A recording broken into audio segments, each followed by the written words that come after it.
Welcome, I'm Jon Caldara, president of the Independence Institute and your devil's advocate. Later on, we're going to talk to the Americhicks, who I really like. You don't want to miss that, but first, two guys I really dislike. Dick Wadhams, GOP strategist extraordinaire. Miller Hudson, Democratic strategist extraordinaire? Question mark. Well, all right, let's jump into it. I got to ask you, I believe anybody who said, you know, I knew he was going to become president-elect, is lying to impress a girl at a bar. Am I doubt, right? no doubt, John. Nobody saw this coming. I don't think he saw it coming. I don't think he saw it coming either. Yeah. I think he was just as I don't think he predicted this from the beginning. I thought this was a lark from the beginning. Right. You got to give Michael Moore credit. He did predict this. Yeah. Really? Yeah. He was calling it since last spring. They said he's going to be the nominee and he's going to win the election. Right. He did. You know, and if I don't care what any you know, everybody's trying to make sense of it. Let me put it down to one word: pissed. People are just pissed. I think it's pissed because we've had a decade of stagnation, and so people feel trapped in their jobs. Some people, you know, blame the rich guys. They go to Bernie. Some people blame the Chinese. They go to Trump. Well, I think that's right, but also, Hillary was such a flawed candidate, and I think people really did see her as flawed, that she didn't have an agenda, and she really made it easy for some people to go ahead and vote for Trump, because she was corrupt, and she kept reminding people of that all through the campaign. Right, and I mean like wiping it like with a cloth? Oh my Lord, yes, yes. Well, but they jumped into this idea that they didn't have to have an agenda. All they had to do is say, "I'm not Donald Trump." Right. Well, the voters knew she wasn't Donald Trump, and they never. There was no agenda. I agree with Dick. You know. Let me throw this out. You know, I'm watching this. What I'm thinking is a train wreck. I'm going, are you kidding me? We had 16, 17, 300 candidates, the most qualified electable guys I've seen in decades running on the Republican side. It's not always the case. And we get this, you know, and I'm thinking, you know, any one of these guys could have won against Hillary like that. Is it possible that he was the one that could have, you know, that he was the only one who could have done this? I think it's possible that maybe he was the only one who could have done it. It makes you wonder if any of the other candidates, John, and I agree the quality was great, but could any of the others could they have won Ohio? Could they have won Pennsylvania or Michigan? I don't know. Connect with. Yes. Here's my other theory. Reagan got these we call them now Reagan Democrats. These now Trump Democrats, same type of message. Reagan could communicate with them, bypass the media, and talk to them with hope and optimism. This guy talks to them like a reality TV show, and like this blunt, often disgusting way he talks is apparently how we talk now. It seems that way. I was in Washington the week of Thanksgiving, and I went around to the congressional offices in Colorado just to see, you know, what do you think is going to happen? Nobody has a clue what's going to happen. And they're just as frightened really on the Republican side of the aisle as they are on the Democratic side, because they know that if they get crosswise with this guy, he'll be on the Twitter feed that night. I'm so enjoying the left meltdown. I'm telling you, this is bringing me pleasure like I haven't had, you know, in years. Just to get to listen to NPR, and they're just, you know, the sky is falling every day. So far, I've been impressed up to this point of most of his picks are the people who surround him, and I believe those are the people who will be doing the heavy lifting. Well, it started with Mike Pence, who I thought was an outstanding choice for vice president. But his cabinet appointments have been excellent. And I think Tillerson is going to have to explain his relationship with Putin to the Senate committee. But he's going to get approved, and I think it's a very strong cabinet, very conservative.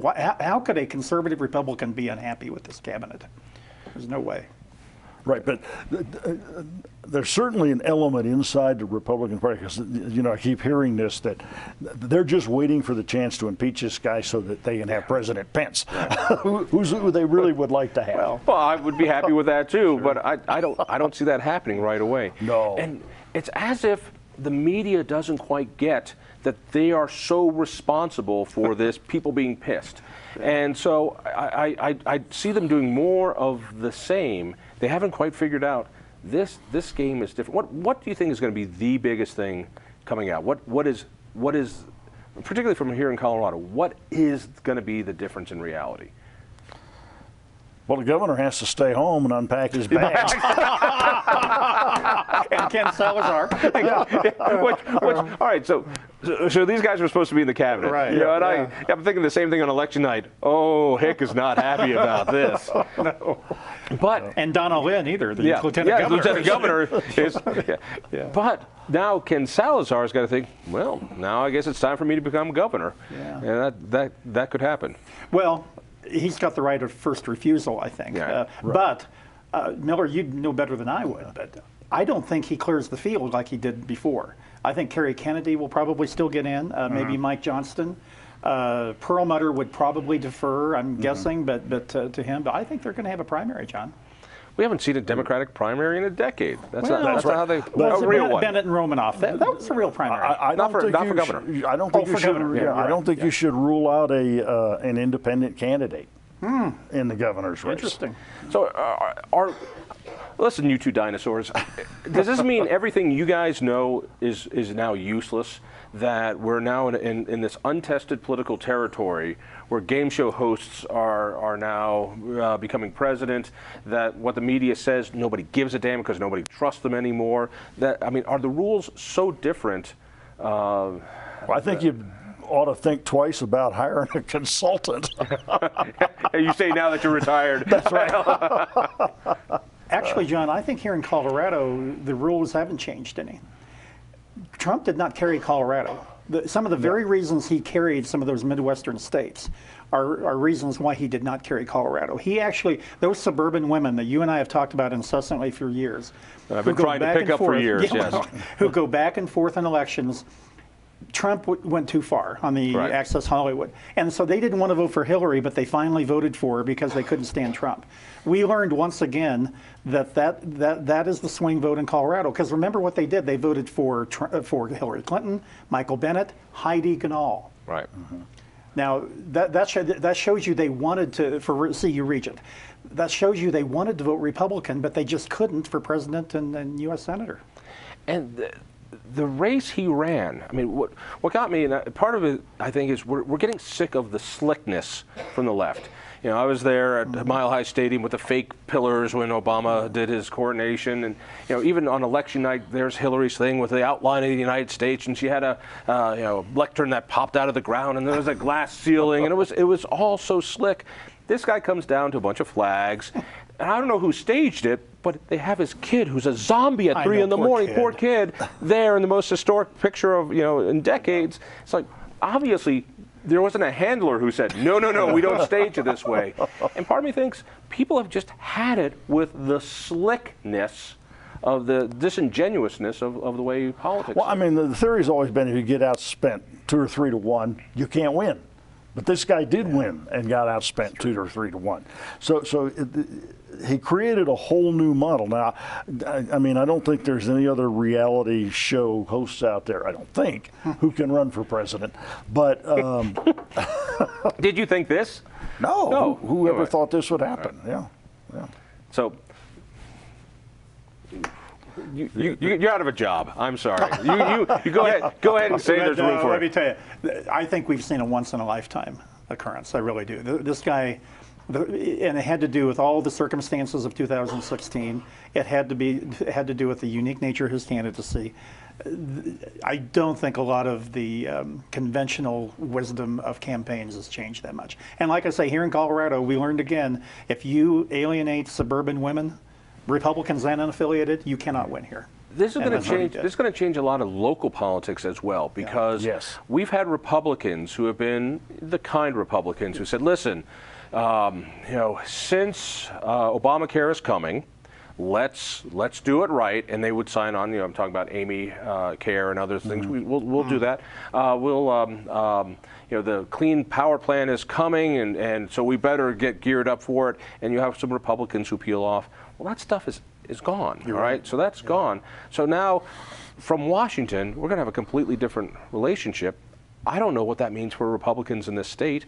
I don't know what it means for the state of Colorado. I wonder if the printing press that Obama started, and it is a printing press, if that continues to kick on and floods the country with more fake dollars or if that's going to dry up.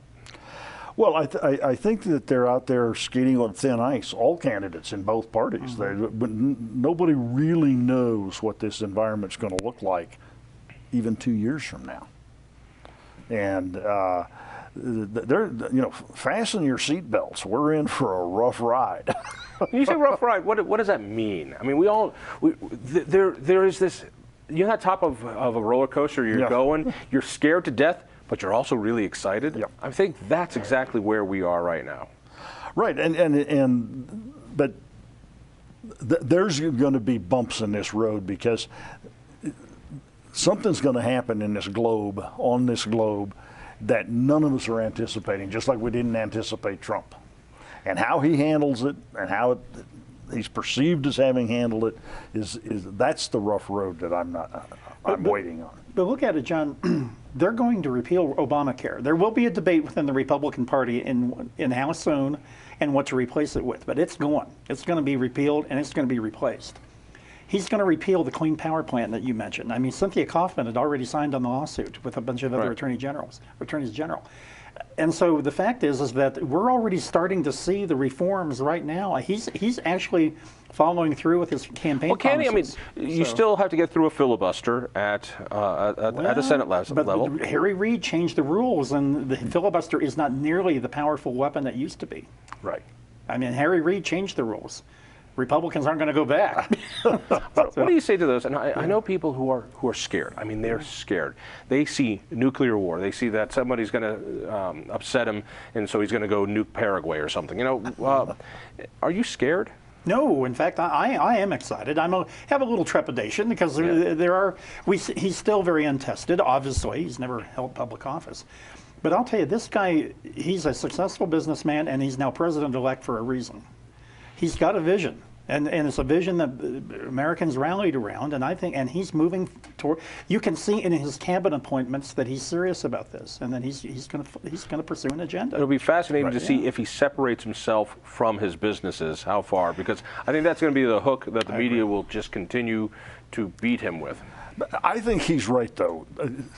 Nobody who voted for him cares about it. Or I mean, it's not like he hid it or that we didn't know that. True. I mean, this is a guy who flies in his own 757. Which he owes money on somewhere. We don't know who. All right, gentlemen. We'll see you in the bomb shelters in about 6 months. All right. Stay tuned.